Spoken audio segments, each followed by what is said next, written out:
আসসালামু আলাইকুম। LB24-এর বার্তা কক্ষ থেকে আপনাদের স্বাগত জানাচ্ছি। আমি মাহাথির মোহাম্মদ মিজান। আজকের প্রধান সংবাদ শিরোনাম। টি-20 ও টেস্ট ক্রিকেট থেকে বিদায় নিচ্ছেন সাকিব আল হাসান।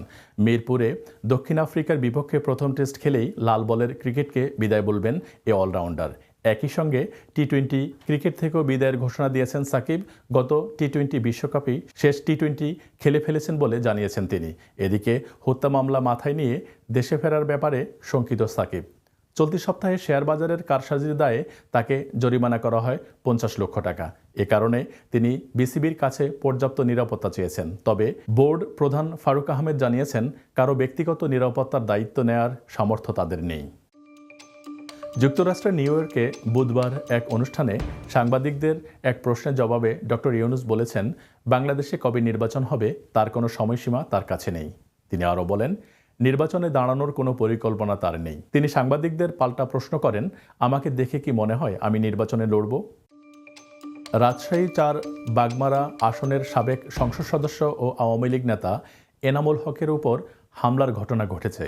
বুধবার সন্ধ্যায় রাজশাহী কেন্দ্রীয় কারাগারের ভেতরে তাকে ব্যাপক মারধর করা হয়। গ্রেফতারের পর তিনি কারাগারে যে সেলে আছেন ওই সেলে থাকা কয়েকজন কয়েদি তার উপর হামলা চালায় বলে কারা সূত্র নিশ্চিত করেছে। পরে রাতে এনামুল হককে রাজশাহী মেডিকেল কলেজ হাসপাতালে প্রাথমিক চিকিৎসা দেওয়া হয়। মানবাধিকার ও বাকস্বাধীনতা সমুন্নত রাখতে বাংলাদেশ প্রতিশ্রুতিবদ্ধ বলে জানিয়েছেন অন্তর্বর্তী সরকারের প্রধান উপদেষ্টা অধ্যাপক ডক্টর মোহাম্মদ ইউনূস। বুধবার নিউ ইয়র্কের একটি হোটেলে কয়েকটি শীর্ষ বিশ্ব মানবাধিকার সংগঠনের ঊর্ধ্বতন কর্মকর্তাদের সঙ্গে বৈঠকে তিনি কথা বলেন। প্রধান উপদেষ্টার প্রেস উইং থেকে পাঠানো এক সংবাদ বিজ্ঞপ্তিতে বিষয়টি জানানো হয়েছে। রবার্ট এফ কেনেডি হিউম্যান রাইটসের প্রেসিডেন্ট কেরি কেনেডি বৈঠকে 9 জন মানবাধিকার কর্মকর্তার এই প্রতিনিধি দলের নেতৃত্ব দেন। এছাড়া ওই বৈঠকে যোগ দেন অ্যামনেস্টি ইন্টারন্যাশনালের সেক্রেটারি জেনারেল অ্যাগনেস কালামার্ডো। বৈঠকে জুলাই আগস্টের গণ-অভ্যুত্থান এবং শেখ হাসিনার দীর্ঘ 15 বছরের স্বৈরশাসনের সময় সংগঠিত নৃশংসতা ও মানবাধিকার লঙ্ঘনের বিচার ও জবাবদিহিতা নিয়ে আলোচনা হয়। বিভিন্ন খাতে সংস্কার সহযোগিতায় বাংলাদেশকে $3.5 বিলিয়ন ঋণ সহায়তা দেবে বিশ্বব্যাংক। বুধবার যুক্তরাষ্ট্রের নিউ ইয়র্কে জাতিসংঘ সদর দফতরে জাতিসংঘ সাধারণ পরিষদের সাইডলাইনে প্রধান উপদেষ্টা ডক্টর মোহাম্মদ ইউনূসের সঙ্গে বৈঠক করেন বিশ্বব্যাংকের প্রেসিডেন্ট অজয় বাঙ্গা।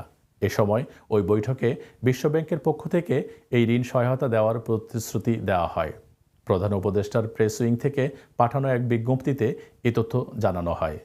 অজয় বাঙ্গা বলেন, বিশ্বব্যাংক ডিজিটালাইজেশন, তারল্য, জ্বালানি ও বিদ্যুৎ এবং পরিবহন খাত সংস্কারের সহায়তা করবে।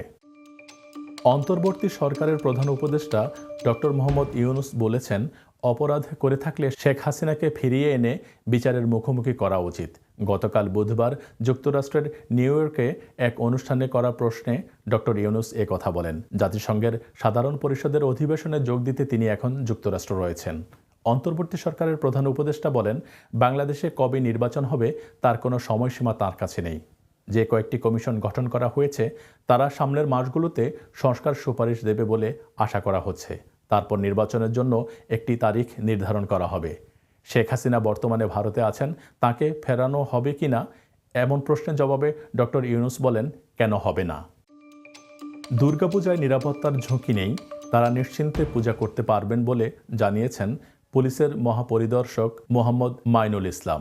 বৃহস্পতিবার দুপুরে রাজধানীর তোপখানা রোডে ফার ইস্ট টাওয়ারের ট্যুরিস্ট পুলিশ সদর দপ্তরে আয়োজিত সেমিনার শেষে তিনি কথা বলেন। আইজিপি বলেন, পূজায় জঙ্গি হামলারও কোনো আশঙ্কা নেই। তারপরও পুলিশ সর্বোচ্চ সতর্ক থাকবে, নিরাপত্তায় কোনো ছাড় দেওয়া হবে না। এ ছিল আজকের LB24-এর গুরুত্বপূর্ণ সংবাদ।